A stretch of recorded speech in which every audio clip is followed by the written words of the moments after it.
विविध भारती पुणे. ठळक बातम्या. जनगणना 2027च्या पहिल्या टप्प्याअंतर्गत घर यादी आणि घरगणनेच्या प्रक्रियेला आजपासून अधिकृत सुरुवात होणार आहे. ही मोहीम 14 जूनपर्यंत राबवण्यात येणार असून या कालावधीत नियुक्त प्रगणक घरोघरी भेट देऊन आवश्यक माहिती संकलित करणार आहेत. ज्यांनी स्वनोंदणी केली आहे त्यांनी आपला स्वगणना क्रमांक प्रगणकांना देणं आवश्यक आहे.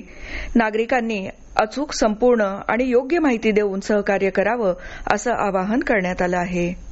पंतप्रधान नरेंद्र मोदी यांनी परदेश प्रवासावर उपकर, कर किंवा अधिभार लावण्याबाबतच्या बातम्यांचं खंडन केलं आहे. परदेश प्रवासावर अशा प्रकारचे कोणतेही निर्बंध लादण्याचा प्रश्नच येत नाही असं त्यांनी समाज माध्यमावर स्पष्ट केलं आहे. ईज ऑफ डुईंग बिझनेस अर्थात व्यवसाय सुलभता आणि ईज ऑफ लिव्हिंग अर्थात जीवन सुलभता यासाठी सरकारच्या कटिबद्धतेचा पुनरुच्चार मोदी यांनी केला आहे.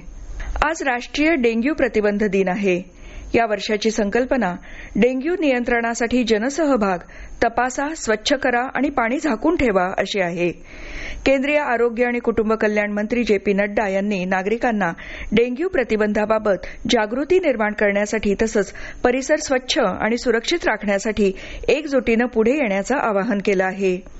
डेंग्यू विरुद्धच्या लढ्यात समाजाचा सक्रिय सहभाग अत्यंत आवश्यक असल्याचं नड्डा यांनी आपल्या संदेशात म्हटलं आहे. द मा मिरासदार प्रतिष्ठानकडून देण्यात येणारा द मा मिरासदार पुरस्कार यंदा शिवछत्रपतींचा इतिहास जिवंत करणारे सारंग मांडके आणि सारंग भोईरकर यांना प्रदान करण्यात येणार आहे. उच्च आणि तंत्रशिक्षण मंत्री चंद्रकांत पाटील तसंच इतिहास तज्ज्ञ राजा दीक्षित यांच्या प्रमुख उपस्थितीत पुरस्कार वितरण आज होणार आहे. या होत्या आतापर्यंतच्या ठळक बातम्या. यानंतरच्या ठळक बातम्या सकाळी 10:58 मिनिटांनी.